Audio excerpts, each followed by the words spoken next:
The bell above the door of Old Treasure's pawn shop jingled merrily, a sound that usually signaled opportunity for owner, Arthur Pennyworth.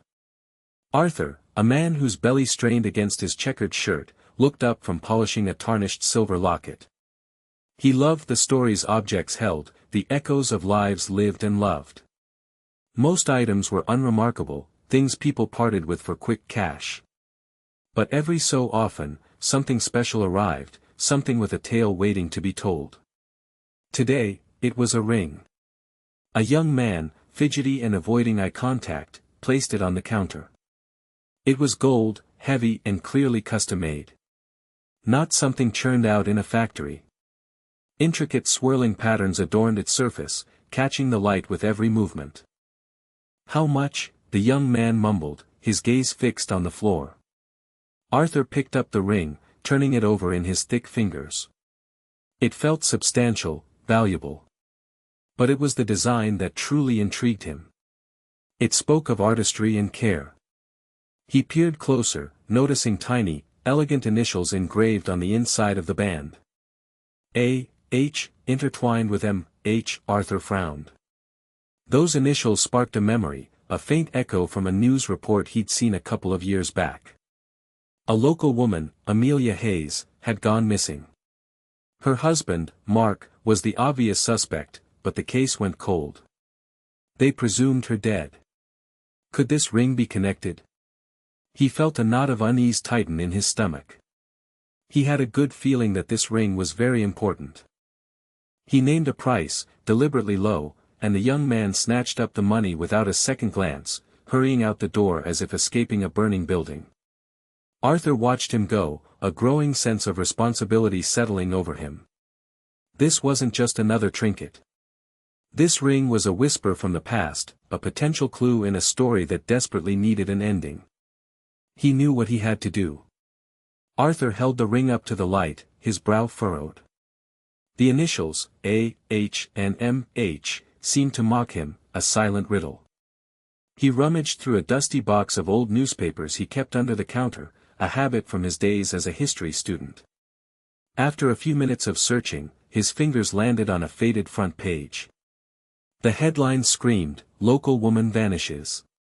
Husband questioned. There it was, a picture of Amelia Hayes, smiling brightly, her eyes full of life. Below it, a smaller photo of her husband, Mark, looking grim and uncooperative. Arthur felt a chill run down his spine. The resemblance between the initials on the ring and the names in the article was undeniable. He grabbed his magnifying glass, peering at the intricate details of the engraving. The letters were more than just etched, they were interwoven with tiny flowers and leaves, a delicate design that spoke of love and commitment. It was the kind of ring a man would give a woman he adored, not one he would allow to be pawned off by some nervous kid. Arthur remembered the stories surrounding Amelia's disappearance. Rumors of a rocky marriage, whispers of financial troubles, and Mark's less than convincing alibi. The police had searched tirelessly, but with no body, the case eventually went cold. Now, this ring had resurfaced, a ghost from the past, stirring up old suspicions. He carefully placed the ring in a small, velvet-lined box, his mind already racing. He couldn't ignore this. He had to do something. This ring, this small piece of metal, could be the key to unlocking a years-old mystery, to bringing closure to a family, or perhaps even to finding Amelia alive. He reached for the phone, his hand trembling slightly. It was time to call the police. The phone felt heavy in Arthur's hand as he dialed the local police department. He hesitated for a moment, wondering if he was overreacting. Maybe the ring was just a coincidence. Maybe he was letting his imagination run wild. But the image of Amelia Hayes' smiling face from the newspaper flashed in his mind, and he knew he couldn't ignore his gut feeling. The call was answered by a bored-sounding dispatcher. Arthur explained about the ring, the initials, and the missing woman. The dispatcher, initially dismissive, perked up when Arthur mentioned Amelia Hayes' name. The Hayes case was infamous, a dark mark on the town's history. "I understand, sir," the dispatcher said, her voice now laced with a hint of urgency. I'll connect you to Detective Miller in the cold case unit. Arthur waited, listening to the crackling static on the line, his heart pounding in his chest. He hoped Detective Miller would take him seriously. He wasn't a detective, just an old pawn shop owner with a hunch. But he knew, deep down, that this ring was important. Finally, a gruff voice answered. Detective Miller, cold case unit. Arthur cleared his throat. Detective, my name is Arthur Pennyworth. I own Old Treasure's pawn shop down on Elm Street. I think I might have something that could be related to the Amelia Hayes case. He recounted the story of the ring, the initials, and the nervous young man who pawned it. He could hear the skepticism in Detective Miller's voice, but he pressed on, emphasizing the custom design and the potential connection to Amelia and Mark Hayes. Detective Miller sighed. Mr. Pennyworth, we get calls like this all the time. People think they've cracked the case based on some random piece of information. But I'll tell you what, I'll swing by your shop tomorrow morning. Bring the ring, and we'll take a look. But don't get your hopes up, okay? Arthur hung up the phone, feeling a mix of relief and anxiety. He had done his part. Now, it was up to the police to investigate. He just hoped they wouldn't dismiss it as another dead end. Amelia Hayes deserved justice, and maybe, just maybe, this little ring could help bring it to her. Detective Miller wasn't thrilled. Cold cases were exactly that, cold. Old leads, faded evidence, and families long resigned to the unbearable uncertainty. He and his partner, Detective Johnson, mostly shuffled paperwork, chasing down the occasional, usually fruitless, tip. The Amelia Hayes case was a particularly sore spot. A beautiful young woman, vanished without a trace. Public pressure had been immense, the investigation relentless, but ultimately, unsuccessful. Johnson, a younger, more optimistic detective, ambled into Miller's cramped office. Penny for your thoughts, Miller. You look like you just ate a lemon. Miller grunted, swiveling in his creaky chair. Got a call from some pawn shop owner. Claims he has a lead in the Hayes case. A ring. Johnson raised an eyebrow. A ring? That's it. Probably some crackpot looking for attention. That's what I said, Miller replied, but something about the guy's voice, he sounded genuinely concerned. And the dispatcher said the Hayes case still gets people riled up. Johnson sighed. All right, let's hear him out. Can't hurt, right? Besides, he added with a grin, beats filing paperwork. The next morning dawned gray and drizzly, mirroring Miller's mood. He and Johnson drove to Old Treasure's pawn shop, a quaint little place crammed with dusty relics and forgotten treasures. The bell jingled as they entered, announcing their arrival. Arthur Pennyworth, looking nervous but determined, greeted them from behind the counter. He carefully placed the velvet box containing the ring in front of Miller. Detective, Arthur said, his voice barely above a whisper, I hope this is something. I really do. Miller opened the box, his eyes immediately drawn to the intricate gold band. He had seen crime scene photos of Amelia Hayes' wedding ring. This wasn't it. But something about this ring felt different. Perhaps this case wasn't as cold as he thought. He looked at Johnson. Johnson gave a small nod. This might be a glimmer of hope after all. Miller carefully examined the ring, turning it over and over in his gloved hands.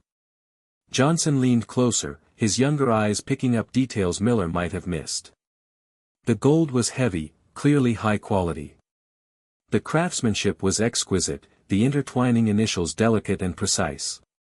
Definitely custom-made, Johnson murmured, expensive too. Someone cared about this ring.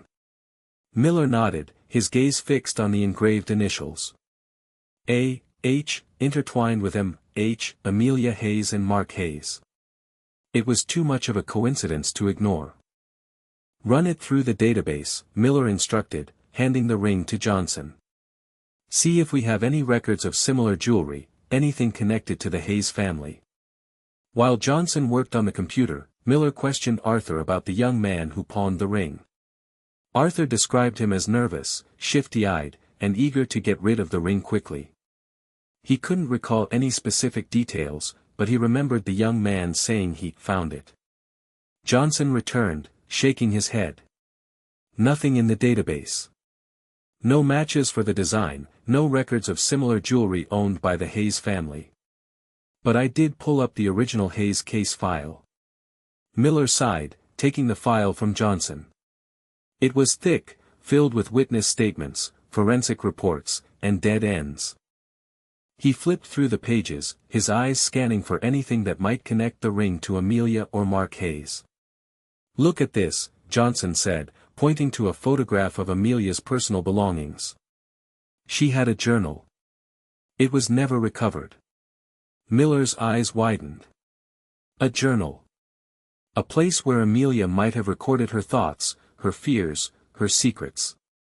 If they could find that journal, it might shed light on the ring, on her disappearance, and on Mark Hayes' possible involvement.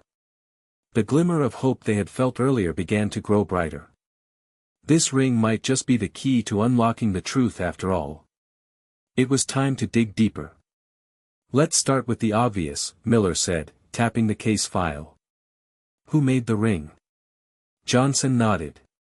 "Good place to start. Custom jewelry like this, there can't be that many jewelers in town who could pull it off." They spent the afternoon tracking down local jewelers, showing them pictures of the ring. Most drew a blank, but finally, at a small, family-owned shop called Gems and Jewels, an elderly jeweler named Mr. Abernathy recognized the design. "That's a piece I made a few years back," he said, peering at the photo through his thick glasses. "Distinctive design, I remember it well. Made it for a young couple, very much in love." Miller and Johnson exchanged glances. "Do you remember their names, Mr. Abernathy?" Miller asked, his voice carefully controlled. The jeweler paused, stroking his chin. "Let me see, the woman was named Amelia, I'm almost certain. And the man? Mark, I think." "Yes, Amelia and Mark." Miller felt a surge of adrenaline. They were on the right track. "Do you remember anything else about them?" "Anything at all." Mr. Abernathy smiled. "They were a lovely couple. Mark wanted something special for Amelia, something unique. He brought in a design he had sketched himself, and I brought it to life. He was very particular, very involved in the process. He seemed truly devoted to her." Johnson frowned. "Did he say what the occasion was?" "It was an anniversary gift, I believe," Mr. Abernathy replied. "Their first, maybe. It was a while ago, my memory isn't what it used to be." Miller thanked Mr. Abernathy, a sense of grim satisfaction settling over him. They had a direct connection between the ring and Amelia and Mark Hayes. Now, the question was, how did it end up in a pawn shop? And why would Mark, who supposedly loved Amelia so much, allow such a sentimental piece to be sold? The answers, Miller suspected, lay hidden in the secrets of the past, waiting to be unearthed. Their investigation had just begun. The detectives decided it was time to revisit Mark Hayes. He had been interviewed extensively during the initial investigation, but his alibi, a business trip out of state, had held up under scrutiny. Now, with the ring as new evidence, they had a reason to question him again. They found Mark Hayes living in the same house he had shared with Amelia, a modest suburban home with a neatly manicured lawn. He was older now, his hair graying, his face etched with lines of worry and grief. He seemed surprised, but not alarmed, to see them. "Detectives," he said, his voice weary. "What brings you here after all these years? I thought this case was closed." "We have some new information, Mr. Hayes," Miller replied, his tone neutral. "We need to ask you some questions about a ring." Miller showed Mark a picture of the ring. Mark's face paled slightly, but he quickly recovered. I don't recognize that ring," he said, his voice wavering slightly. "Come now, Mr. Hayes," Johnson interjected, his voice sharper. We know you commissioned this ring from Gems and Jewels as an anniversary gift for Amelia. Mark hesitated, then sighed. All right, maybe I do remember it vaguely. It was a long time ago. But I haven't seen that ring in years. Amelia must have lost it. Lost it? Miller repeated, raising an eyebrow. A custom-made, expensive gold ring that you designed yourself? You think she just lost it? Mark shrugged. Amelia was always a bit forgetful. She probably misplaced it somewhere and never told me. What does this have to do with anything? I was out of town when she disappeared. Miller leaned forward, his eyes fixed on Mark's. That's what we need to talk about, Mr. Hayes. Your alibi. We're going to need to verify it again. Mark's expression hardened. Are you accusing me of something, Detective? I cooperated fully with the investigation years ago. I have nothing to hide. That may be, Mr. Hayes, Miller said, standing up. But we have a feeling you're not telling us everything. We'll be in touch. The detectives left Mark Hayes standing on his doorstep, a look of unease etched on his face. His alibi had seemed airtight before, but now, with the reappearance of the ring, the cracks were starting to show. Back at the station, Miller and Johnson pored over Mark Hayes' original alibi. He claimed to have been attending a business conference in Chicago. He had presented plane tickets, hotel reservations, and conference attendance records. Everything seemed to check out. It was too clean, Johnson said, tapping the file. That always bothered me. Like he had rehearsed it. Miller nodded in agreement. Let's start with the airline. See if he actually boarded that flight. They contacted the airline, requesting passenger manifests for the flight Mark Hayes claimed to have taken. It took a few hours, but the response came back. Mark Hayes had a reservation, but he never boarded the plane. Well, there's our first crack in the alibi, Johnson said, a triumphant grin on his face. He booked the flight, but he never took it. Miller felt a surge of excitement. They were finally making progress. What about the hotel? Did he check in? They contacted the hotel in Chicago. The hotel confirmed that Mark Hayes had a reservation, but he never checked in. He booked the hotel, but he never stayed there, Johnson said, shaking his head. He went to a lot of trouble to make it look like he was in Chicago, but he never actually went. The conference, Miller said, his mind racing. Let's check with the conference organizers. See if he actually attended any of the sessions. They contacted the conference organizers, who provided a list of attendees. Mark Hayes' name was not on the list. Okay, so the entire alibi is a fabrication, Johnson said, summing it up. He faked the plane tickets, the hotel reservation, and the conference attendance. He was never in Chicago. Miller leaned back in his chair, a grim satisfaction settling over him. Mark Hayes had lied. He had gone to great lengths to create a false alibi. But why? What was he hiding? And where was he really when Amelia disappeared? The detectives knew they were getting closer to the truth, but they still had a long way to go. It was time to dig even deeper into Mark Hayes' life, to uncover the secrets he had so carefully concealed. Miller and Johnson delved into Mark Hayes' financial records, hoping to uncover a motive for Amelia's disappearance. They discovered that Mark was deeply in debt. He had racked up significant credit card bills, gambling debts, and a failed business venture that had left him teetering on the brink of bankruptcy. He was desperate, Johnson said, sifting through the documents. He needed money, and he needed it fast. Miller nodded grimly.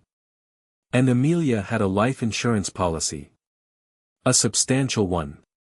They pulled Amelia's life insurance policy. It was a significant amount, enough to solve Mark's financial problems and then some. He was the sole beneficiary. That's our motive, Miller said, his voice hard. He killed Amelia for the insurance money. But something didn't quite sit right with Miller. Mark seemed too obvious a suspect. He had lied about his alibi, yes, but was he also capable of murder? He needed more than just a motive. He needed proof. They revisited Amelia's friends and family, hoping to glean new insights into the couple's relationship. They discovered that Mark had been increasingly controlling and possessive in the months leading up to Amelia's disappearance.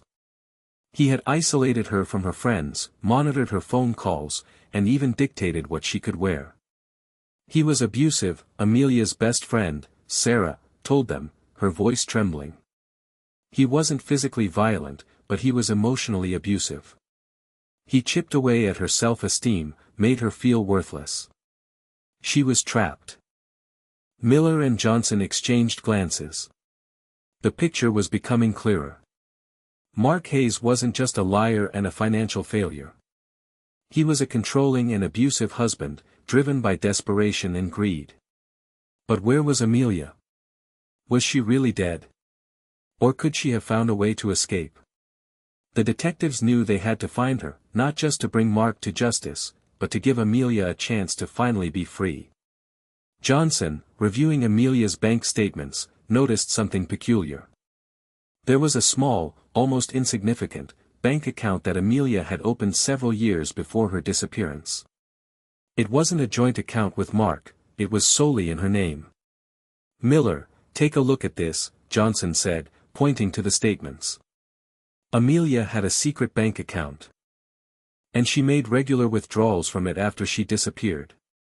Miller's eyes widened. Withdrawals? How much?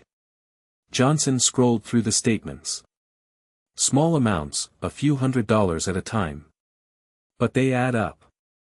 And they continued for several months after she vanished. Miller felt a surge of hope. If Amelia was making withdrawals from her account, it meant she was alive. She had planned her escape, squirreling away money to start a new life. Where were the withdrawals made? Miller asked, his voice urgent. Johnson checked the statements. Various ATMs, all in different locations. But there's a pattern. They're all clustered around a small town in another state, several states away. A place called Havenwood. Havenwood.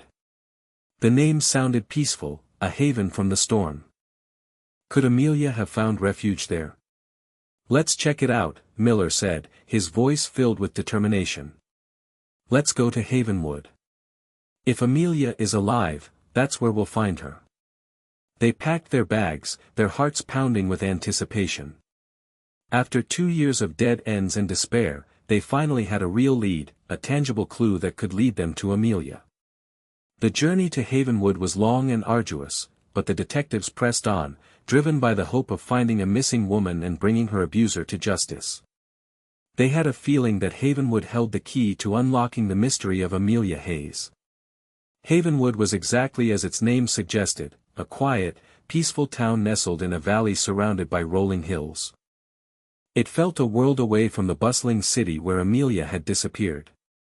Miller and Johnson arrived late in the afternoon, the setting sun casting long shadows across the main street.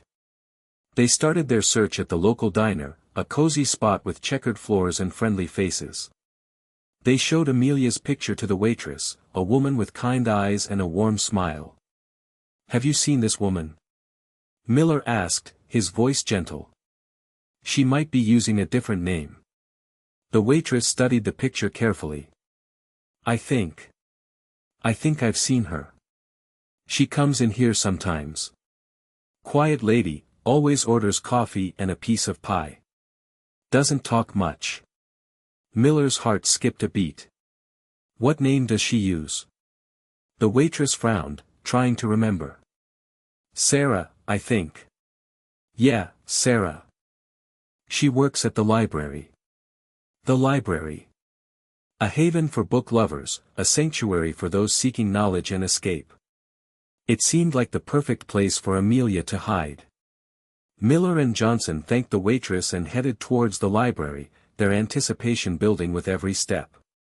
The library was a small, brick building with ivy climbing its walls. It looked inviting and safe. They entered the library, the scent of old books filling their nostrils. A young woman with glasses sat behind the circulation desk, quietly reading.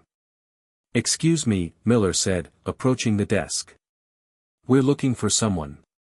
A woman named Sarah." The young woman looked up, her eyes curious. "That's me," she said, her voice soft. Miller and Johnson exchanged a look. This was it. They had found her. But was it really Amelia Hayes? Miller took a deep breath and showed the young woman Amelia's picture. "Sarah," Miller said, his voice gentle but firm, "is your real name Amelia Hayes?" The young woman's eyes widened in fear. She knew her past had finally caught up with her. Tears welled up in Sarah's eyes, blurring her vision. She knew it was over. Her carefully constructed new life was about to crumble. She took a deep breath, trying to compose herself. "Yes," she whispered, her voice trembling. "I am Amelia Hayes." Miller and Johnson exchanged a look of relief and satisfaction. They had found her. Alive. "Amelia," Miller said gently, "we need to talk. Can we go somewhere more private?" Amelia nodded, leading them to a small, quiet study room in the back of the library. She sat down, her hands clasped tightly in her lap. She looked older than her years, her face etched with worry and fatigue. "How did you find me?" she asked, her voice barely audible. "It started with a ring," Miller explained, recounting the story of the pawn shop and Arthur Pennyworth's discovery. "We traced the ring back to your husband, Mark. And then we found your secret bank account." Amelia's eyes filled with tears again. "I was so careful," she said, her voice choked with emotion. "I thought I had covered my tracks." "Why did you run, Amelia?" Johnson asked, his voice compassionate. "Why didn't you go to the police?" Amelia hesitated, then took a deep breath. "Because I was afraid," she said, her voice trembling. He was abusive. He controlled every aspect of my life. I was terrified of him. I knew if I went to the police, he would find me. He always did." She recounted the years of emotional abuse, the constant criticism, the isolation from her friends and family. She explained how Mark had drained her self-esteem, making her believe she was worthless and incapable of surviving on her own. "He never hit me," she said, "but the things he said, they were worse than any beating. He made me feel like I was nothing." Finally, she revealed the event that had pushed her to the breaking point. She had overheard Mark on the phone, talking to someone about her life insurance policy. He was planning to kill her, to make it look like an accident. "I knew I had to escape," she said, her voice filled with terror. "I had to disappear. So I faked my death and ran. I changed my name, dyed my hair, and came to Havenwood. I just wanted to be safe." Miller and Johnson listened in silence, their hearts filled with compassion for this brave woman who had endured so much. They knew they had to protect her, to bring Mark Hayes to justice, and to finally give Amelia the peace she deserved. The case was far from over, but they were one step closer to solving the mystery and bringing an abuser to justice. Miller and Johnson knew they had to get Amelia to safety. They couldn't risk Mark finding her again. They arranged for her to be placed in a safe house, far away from Havenwood, where she could receive counseling and begin to rebuild her life. "We're going to arrest Mark, Amelia," Miller assured her. "He won't be able to hurt you anymore." But Amelia remained fearful. "He's clever," she said, her voice trembling. "He'll find a way to get out of it. He always does." Miller and Johnson returned to their city, determined to gather enough evidence to put Mark Hayes behind bars for good. They knew they had him on the alibi violation, but they needed more to prove he had intended to harm Amelia. They reviewed Amelia's phone records and discovered a series of calls between Mark and a man with a criminal record. The man, named Tony, had a history of violence and had served time for assault. "Looks like Mark hired someone to do his dirty work," Johnson said, his eyes narrowing. "He was planning to have Tony kill Amelia." They brought Tony in for questioning. Initially, he denied any involvement, but under pressure, he eventually cracked. He confessed that Mark had offered him money to take care of Amelia, to make it look like an accident. He said she was causing him problems, Tony said, his voice filled with remorse. He wanted her gone. With Tony's confession, they had enough evidence to arrest Mark Hayes for attempted murder and conspiracy to commit murder. They apprehended him at his home, catching him completely off guard. "What's going on?" Mark demanded, his face flushed with anger. "I haven't done anything wrong." "That's where you're wrong, Mr. Hayes," Miller said, his voice cold. "You're under arrest for the attempted murder of Amelia Hayes." Mark's face crumpled. He knew it was over. His carefully constructed lies had finally unraveled. As they led him away in handcuffs, Miller couldn't help but feel a sense of satisfaction. They had brought an abuser to justice, and they had given Amelia a chance to finally be free. But they knew the fight wasn't over. They still had to ensure that Mark Hayes remained behind bars, where he couldn't harm Amelia or anyone else ever again. The trial was looming, and they had to be prepared for anything. Justice had to be served. News of Mark's arrest spread quickly, reaching Amelia in the safe house. She felt a mix of relief and trepidation. Relief that he was finally behind bars, but fear that he would somehow escape justice. The trial began a few months later. It was a media circus, with reporters from all over the country descending on the small town. The prosecution presented a compelling case, outlining Mark's financial troubles, his abusive behavior, his fabricated alibi, and Tony's damning confession.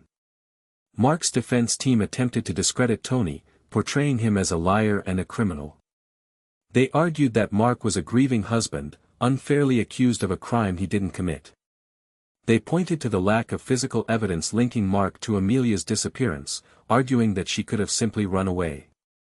Amelia took the stand, her voice trembling as she recounted the years of abuse she had endured at Mark's hands.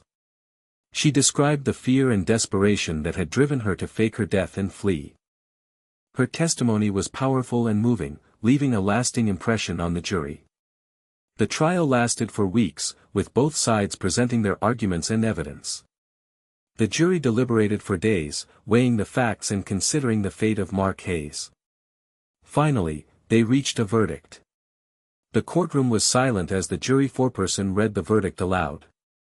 "We, the jury, find the defendant, Mark Hayes, guilty of attempted murder and conspiracy to commit murder." A gasp rippled through the courtroom. Amelia, watching from a secure location, burst into tears of relief. Justice had finally been served. Mark Hayes was sentenced to life in prison, with no possibility of parole. He would never be able to hurt Amelia or anyone else again. With Mark behind bars, Amelia could finally begin to heal and rebuild her life.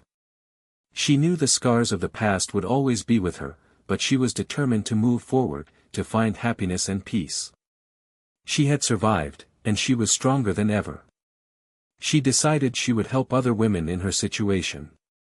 She would fight for them, and share her experience with them, so that they too could come out stronger than before.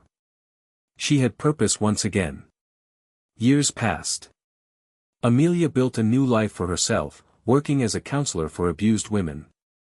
She used her own experiences to help others escape their tormentors and find safety and healing. She became a beacon of hope for countless women, empowering them to reclaim their lives and find their voices. One day, Arthur Pennyworth, the pawn shop owner who had started it all, received a letter. It was from Amelia. "Dear Mr. Pennyworth," the letter began, "I wanted to thank you from the bottom of my heart. If it weren't for your keen eye and your sense of justice, I might not be alive today. You saw something in that ring, something that others had missed. You gave me a second chance at life, and I am forever grateful."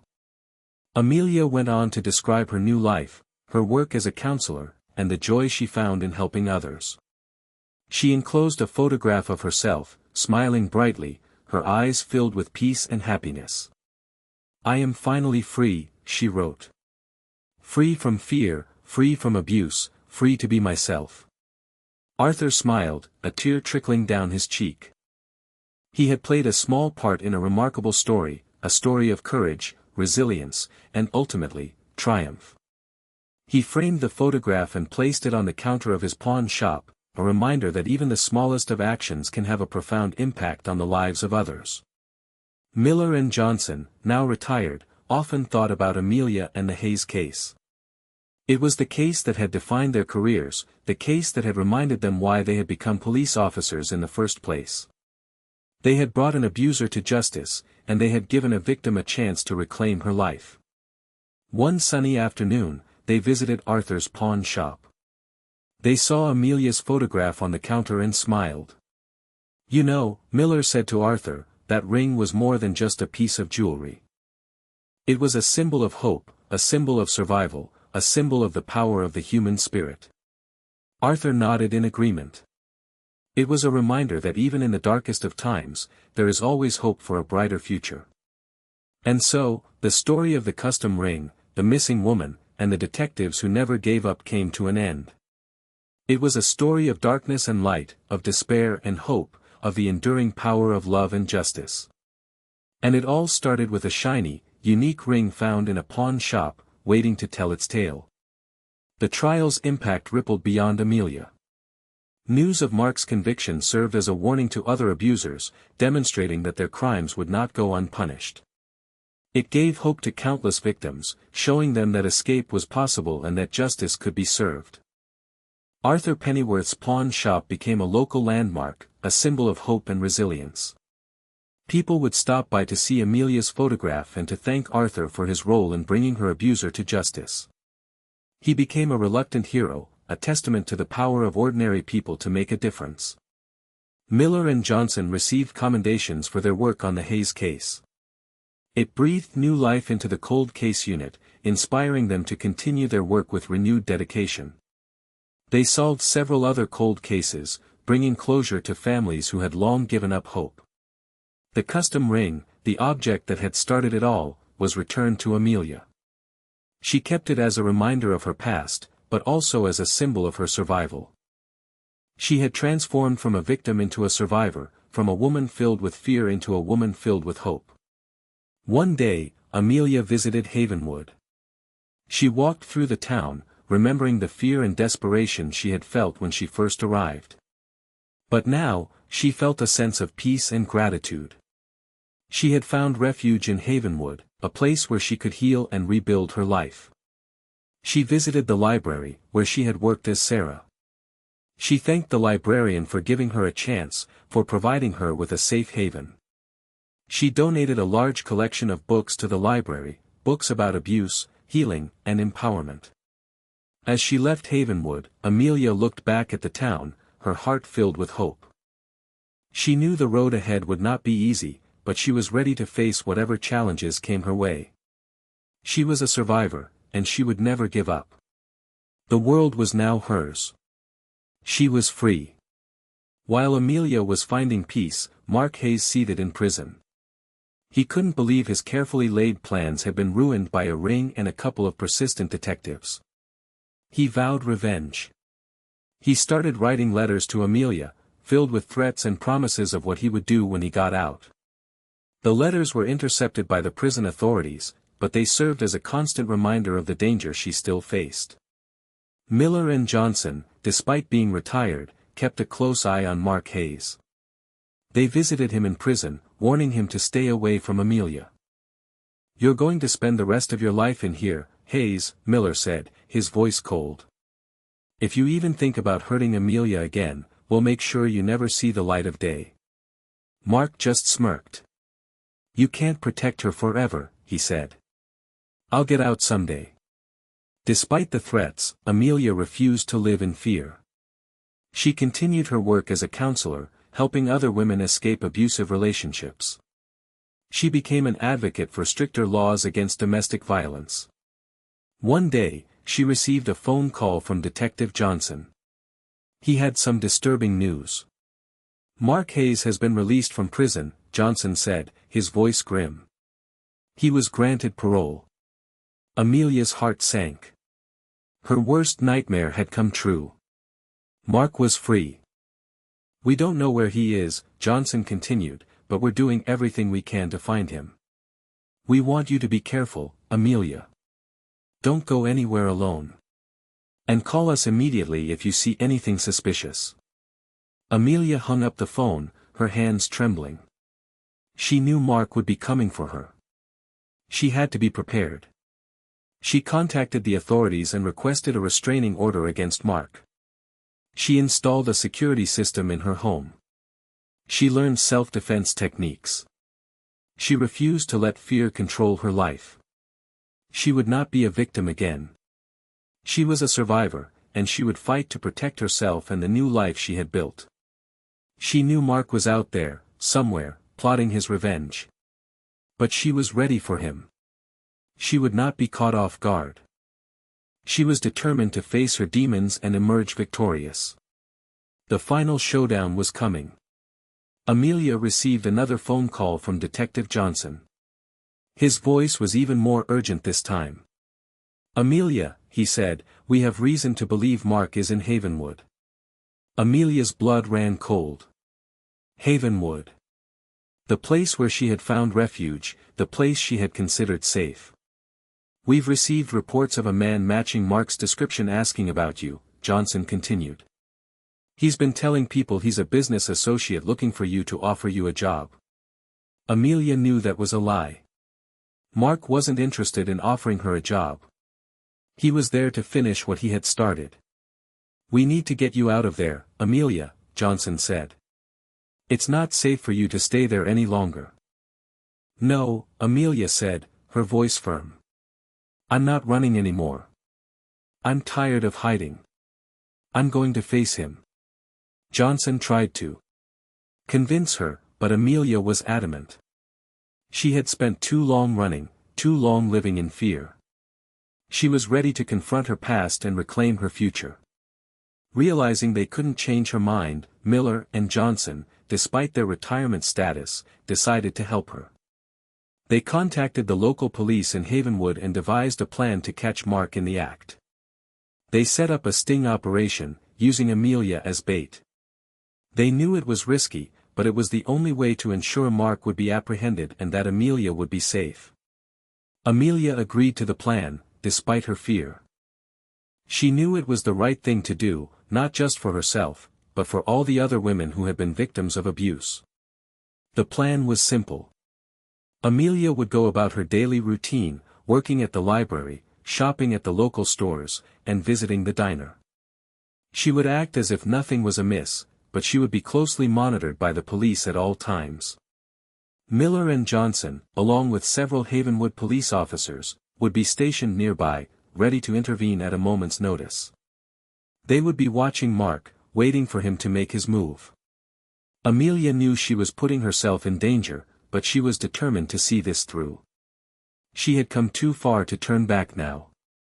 She was ready to face Mark, to confront her demons, and to finally be free. The trap was set, and the waiting game began. The air was thick with tension, and everyone knew that the final showdown was imminent. It was a battle of wills, a test of courage, and a fight for survival. And Amelia was ready to fight. Days turned into weeks, and Mark remained elusive. Amelia started to wonder if he had given up, if he had moved on. But she knew better. Mark was patient, cunning, and determined. He wouldn't give up easily. One afternoon, as Amelia was leaving the library, she saw him. He was standing across the street, leaning against a lamppost, watching her. Her heart pounded in her chest, but she forced herself to remain calm. She continued walking, pretending not to see him. She knew the police were nearby, watching, waiting. She just had to make it to a safe location, where they could intervene. But Mark wouldn't let her. He crossed the street and approached her, his eyes filled with a mixture of anger and triumph. "Hello, Amelia," he said, his voice cold and menacing. "Long time no see." Amelia stopped walking, her body trembling. She had imagined this moment for years, but she wasn't prepared for the intensity of her fear. "What do you want, Mark?" she asked, her voice barely a whisper. "I want what's mine," he said, his eyes fixed on her. "You ruined my life, Amelia. Now it's my turn to ruin yours. He grabbed her arm, his grip tight and painful. She tried to pull away, but he was too strong. "Let go of me, Mark," she shouted, hoping the police would hear her. "It's too late for that, Amelia," he said, his voice rising. "You can't escape me this time." He started dragging her towards a nearby alley, his grip tightening with each step. Amelia knew she was in serious danger. She had to do something, and she had to do it fast. She had to use what she had learned in self-defense training. She had to fight for her life. As Mark dragged Amelia closer to the alley, she remembered the self-defense moves she had learned. With a surge of adrenaline, she stomped down hard on his foot with her heel. Mark cried out in pain, loosening his grip. Amelia seized the opportunity and twisted her body, breaking free from his grasp. She spun around and delivered a sharp kick to his groin. Mark doubled over in agony, clutching his body. Amelia didn't hesitate. She ran towards the street, screaming for help. "Help! Police! He's trying to kill me!" The Havenwood police, who had been watching from a distance, sprang into action. They raced towards the alley, their sirens blaring. Miller and Johnson, despite their age, were right behind them. They had been waiting for this moment, and they weren't going to let Mark escape. As Mark tried to stumble away, the police officers tackled him to the ground. He struggled and fought, but he was no match for their combined strength. "You can't do this!" Mark screamed, his face contorted with rage. "I'll get out of here. I'll find you, Amelia." The police officers ignored his threats and handcuffed him, finally bringing him to justice. Miller and Johnson approached Amelia, who was trembling but unharmed. "Are you all right, Amelia?" Miller asked, his voice filled with concern. "I'm okay," Amelia said, taking a deep breath. "Thanks to you." "We're just glad we were here to help," Johnson said.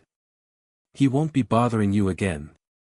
As they led Mark away, Amelia watched him go, her heart filled with a mixture of relief and anger. She had finally faced her demons, and she had emerged victorious. She was free. Mark Hayes was taken into custody and charged with violating his parole, assault, and attempted kidnapping. He was sent back to prison, where he would spend the rest of his life. Amelia could finally breathe a sigh of relief. She knew that Mark would never be able to hurt her again. She was safe, and she was free to live her life without fear. The long nightmare was finally over.